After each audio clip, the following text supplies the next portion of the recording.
কয়েক হাজার হবে অন্তত, যারা ইসলামী আন্দোলন ছেড়ে জামাতে যোগ দিয়েছে বা নিউট্রাল পজিশনে চলে এসেছে। কোনো দলই করবে না, নিরপেক্ষ ভূমিকায় থাকবে।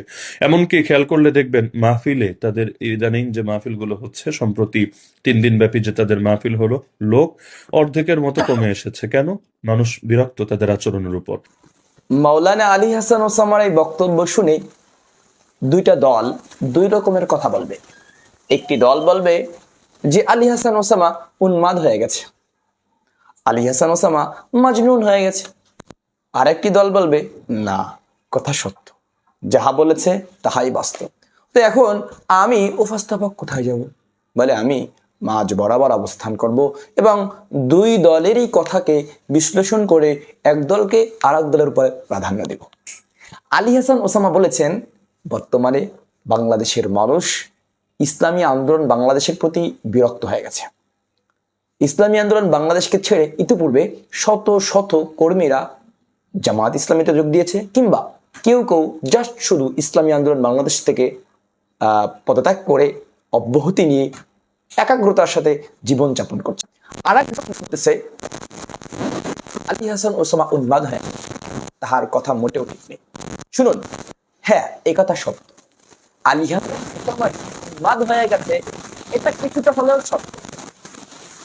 চেঞ্জ হয়ে গেছে, সম্পূর্ণ টুপি চেঞ্জ হয়ে গেছে। আগে তো তাকে আলী হাসান ওসামা রাখতো, এখন মানুষ তাকে আলী হাসান মওদুদী হিসেবে ডাকে। সে মওদুদী রহিমহুল্লাহকে পরিপূর্ণ ফলো করার চেষ্টা করে যাচ্ছে। এমনকি তার বেশভূষা, লেবাস, পোশাক আদি ইত্যাদি, তার তাজ মোবারক কিংবা টুপিও চেঞ্জ করে ফেলেছে। হুবহু মনে হচ্ছে মওদুদী রহিমহুল্লাহর টুপিটাই সে আবার নতুন করে পড়েছে। হ্যাঁ, সে উন্মাদ হয়ে গেছে, একথা সত্য। কোন দিক দিয়ে উন্মাদ হয়ে গেছে? সে তার নিজস্ব ব্যক্তিত্ব ছেড়ে অন্যের ব্যক্তিত্বের উপরে ভরসা করে ইদানিং দিনাতিপাত করছে।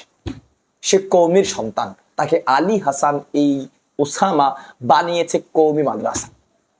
কওমি মাদ্রাসা যদি আজকে না থাকতো, সে আজকে আলেম হতে পারতো না। সে দাওবন্দিয়াতের মোখালেফ কোন দিক দিয়ে করতেছে, দাওবন্দিয়াতের সাথে বৈপরীত্যতার কোথায়, আমি বুঝতেছি না। অথচ দাওবন্দিয়াতি আহলে সুন্নাত ওয়াল জামাই তাকে এত দূর এনেছে। হ্যাঁ, সে তার নিজস্ব যে স্বভাবজাত ছিল, সেই স্বভাবজাতের মধ্যে সে বহাল থেকেও কি অন্যের সমালোচনা করা যায় না? অথবা নিজস্ব স্বভাবজাতের মধ্যে বহাল থেকেও কি অন্য কোনো দলকে সাপোর্ট করা যায় না? যায় তো। যেমন আমি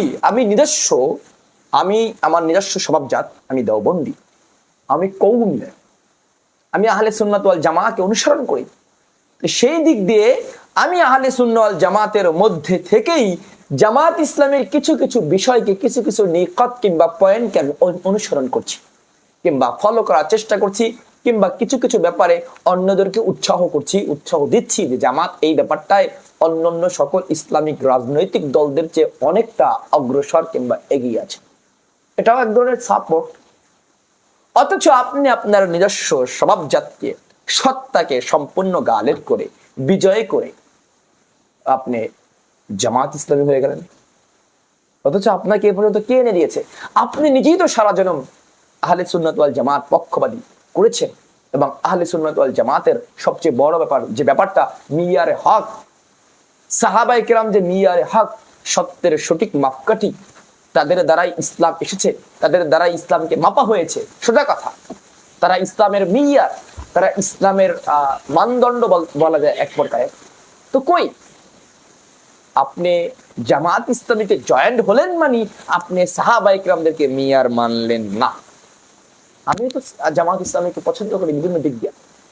এর মানে এই নয় যে আমি আহলে সুন্নাত ওয়াল জামাতকে একদম পরিত্যাগ করে গায়রে আহলে সুন্নাত ওয়াল জামাতকে আমি কবুল করব। এটা তো আমার স্বভাবটা যায় না। আপনি নিজের সত্তাকে বলে দিয়েছেন, আমরা তো যেতে পারি না। হ্যাঁ, এদিক থেকে যারা আলী হাসান ওসামাকে উন্মাদ বলেছে, হ্যাঁ তাদের কথা সত্য। অপর দিক দিয়ে তিনি যে কথাগুলো বলেছেন যে চরমোনাইকে মানুষ একদম কি বলা, চরমোনাইয়ের প্রতি মানুষ কুদৃষ্টি দিচ্ছেন, তাদের থেকে মানুষ মুখ ফিরিয়ে নিচ্ছেন, পিঠ ফিরিয়ে নিচ্ছেন, সত্য দেখেছি। মানে তারা বলতেছেন ইসলামী আন্দোলন বাংলাদেশ, আপনার যদি এতই অনৈক্য জামাতের সাথে হয়, আগে থেকে কেন হয়নি? কেন মাঝখানে এসে বিজয়ের কাছাকাছি এসে আপনি কেন দল, তখন কেন আপনি জোট এটা বলেন? আর হ্যাঁ, এটাও সত্য, ইদানিং ইসলামী আন্দোলন বাংলাদেশের মাহফিলে মানুষ কম আসে। সব ক্ষেত্রে ইসলামী আন্দোলন বাংলাদেশের মাহফিল ময়দানগুলোতে মানুষের সমাগম আগের চেয়ে অনেকটা কম। এই দলের প্রতি আগে যতটা মানুষের মন ছিল, টান ছিল, সবটাই অনেকটাই কমে গিয়েছে, এটাও সত্য। সব মিলে ইসলামী আন্দোলন বাংলাদেশের সংশোধন হওয়া উচিত। ঐক্যের স্বার্থে বাংলাদেশকে এগিয়ে নিয়ে যেতে, বাংলাদেশের ইসলামকে এগিয়ে নিয়ে যেতে আবার নতুন করে ইসলামী আন্দোলন বাংলাদেশ এবং জামাত ইসলামী বাংলাদেশ একাকার হওয়া উচিত। আকিদার জায়গায় থাকবে, কিন্তু ইখতলাফের জায়গায় থাকবে, কিন্তু আমাদের জনগণের স্বার্থে, ইসলামের স্বার্থে, দ্বীনের স্বার্থে, ধর্মের স্বার্থে এক হওয়া উচিত। জনগণ আপনাদেরকে এত কম ভোট দিয়ে এটাই প্রমাণ করে দিয়েছে। আসসালামু আলাইকুম রহমতুল্লাহ।